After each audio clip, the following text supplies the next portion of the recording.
আসসালামু আলাইকুম রহমতুল্লাহ। আশা করি সবাই ভালো আছেন। আমার চ্যানেলে সবাইকে স্বাগত জানাচ্ছি। আজ গুরুত্বপূর্ণ একটি বিষয়ে আলোচনা করব, যা প্রতিটি পরিবারে বাবা মায়েদের জানা প্রয়োজন। আমাদের আজকের বিষয়টি হচ্ছে আপনার শিশু কথা শুনছে না। এই কথা না শোনার পিছনের কিছু কারণ এবং করণীয় নিয়ে এ বিষয়ে বলার আগে আমি আপনাকে কিছু বলতে চাই। যেমন ধরুন, আপনি আপনার কোনো পছন্দের খেলা খেলছেন কিংবা কোনো পছন্দের খেলনা নিয়ে খেলছেন।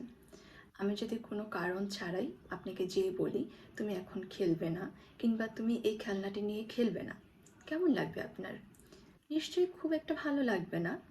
আমি আবারও বলছি, যদি কোনো কারণ ছাড়াই আমি আপনাকে না করি, খেলবে না, ধরবে না, আসলেই আপনার ভালো লাগবে না। ঠিক তেমনই আমাদের শিশুরা যখন তাদের পছন্দের কোনো কাজে ব্যস্ত থাকে এবং আমরা হঠাৎ না করি, তুমি এটা এখন করো না, তুমি এটা এখন ধরো না, তো শিশুরা অনেক নাজুক হয়। তো আমরা কেন না করছি, এই না করার পিছনে যে একটা কারণ বা উদ্দেশ্য থাকতে পারে, শিশুদের কিন্তু সেই চিন্তা করার বা চিন্তা শক্তিটুকু থাকে না, তাই না? বাট এই না শব্দটা তাদের খুব হিট করে। আমি অনেক মায়েদের দেখেছি যে অধিকাংশ সময় শিশুর পিছনে বলতেই থাকেন, না এটা করবে না, এটা ধরবে না, এখানে যাবে না, ওটা ছুবে না।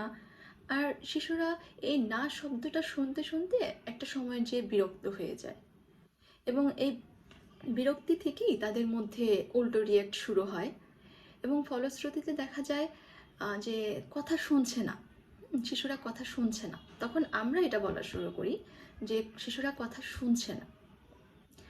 তো আমাদের আসলে এর থেকে প্রতিকারের উপায় কি, একটু চিন্তা করলেই কিন্তু আমরা সেটা বের করতে পারি। শিশুরা কথা শুনছে না তাই বলে যে আমরা শিশুদের সব আবদার মেনে নিব, এমনটা কিন্তু নয়। বাট আমরা যে তাদেরকে না করব, এই নাটাই আমরা একটু পজিটিভ ওয়েতে হা বোধক করে তাদের সামনে উপস্থাপন করব। এবং অবশ্যই এই হা বোধকটা খুব এক্সাইটিং হতে হবে কিংবা মজাদার করে তাদের সামনে আমাদের উপস্থাপন করতে হবে। আমি যদি আমার নিজের অভিজ্ঞতা থেকে বলি, তাহলে কয়েকটি ঘটনা শেয়ার করতে পারি আপনাদের সাথে। যেমন হচ্ছে, আমি আমার মেয়েকে গোসলের আগে কিছু সময় খেলতে দিই। ও খেলে কিংবা দৌড়াদৌড়ি করে, যা ইচ্ছে করে।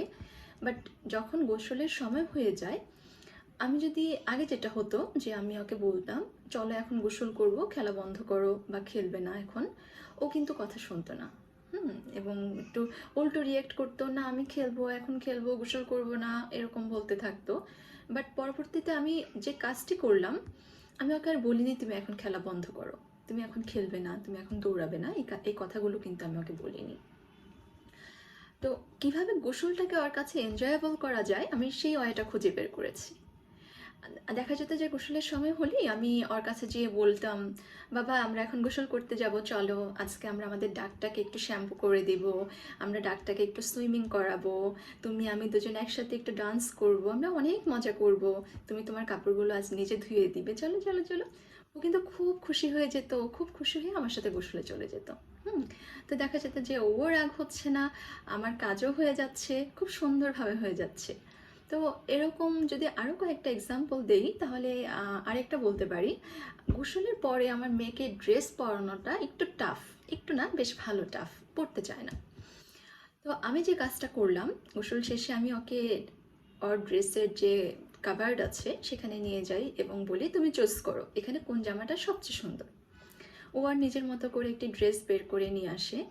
দেন আমি ওকে যেটা বলি যে বাবা আমি শুনলাম তুমি নাকি বড় হয়ে গিয়েছো, তুমি সবাইকে বলছো তুমি বড় বেবি হয়ে গিয়েছো, তুমি নাকি একা একাই তোমার ড্রেস পরতে পারো, মাম্মাকে একটু দেখাও তো কিভাবে ড্রেস পরতে হয়, তুমি কতটুকু বড় হয়েছো আমি একটু দেখি। বাহ, সে খুব খুশি হয়ে ড্রেস একা একা পরার ট্রাই করে এবং পরেও নেয়, মাশাআল্লাহ। তো দেখেন, আমার মেয়েও খুশি থাকলো, আমিও খুশি, আমাদের কাজও হয়ে গেল, তাই না? সেক্ষেত্রে কিন্তু আমাকে না করতে হলো না। হুম তারপর এছাড়াও যদি বাহিরের কিছু কথা বলতে যাই, তাহলে বলতে হবে যে আমি যখন আমার মেয়েকে নিয়ে বাসার নিচে যাই কিংবা ছাদে উঠি, তো সিঁড়িতেও একা একা হাঁটতে চায়। তো দেখা যাচ্ছে যে যদি আমি ওর হাতটা একটু ধরি, ও বলবে না আমি একা পারবো, আমি হাত ধরতে হবে না, ধরো না।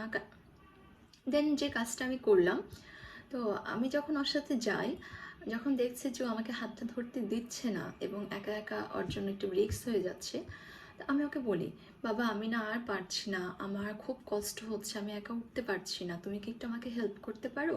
তুমি একটু আমার হাতটা ধরে নিয়ে যেতে পারো? আমি তো পারছি না, তুমি তো বড় বেবি, মাম্মা পারছি না, একটু হেল্প করো মাম্মাকে। ও খুব খুশি হয়ে যায়, ও আমার হাত ধরে, চলো চলো মাম্মা আমি তোমাকে নিয়ে যাই, তুমি সাবধানে যাবে। খুব খুশি হয়ে আমাকে হাত ধরে নিয়ে যায়।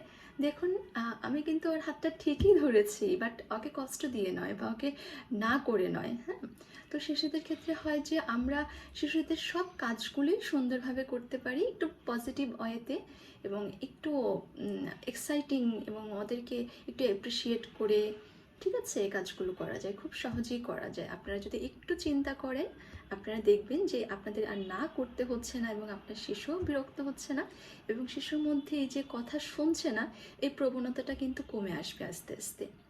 তো আমার আজকের আলোচনাটা এই পর্যন্তই। আপনারা যারা জানেন এই বিষয়গুলো, আলহামদুলিল্লাহ খুব ভালো, আশা করি আপনারা সেগুলো অ্যাপ্লাই করেন, এবং যারা জানেন না তারাও এখন চাইলে অ্যাপ্লাই করতে পারেন আপনাদের শিশুর ক্ষেত্রে এই বিষয়গুলো, আশা করি কাজে দেবে। ভালো থাকবেন, আজ এই পর্যন্তই। আপনাদের জন্য ভালোবাসা এবং দোয়া। আসসালামু আলাইকুম ওয়া রাহমাতুল্লাহ।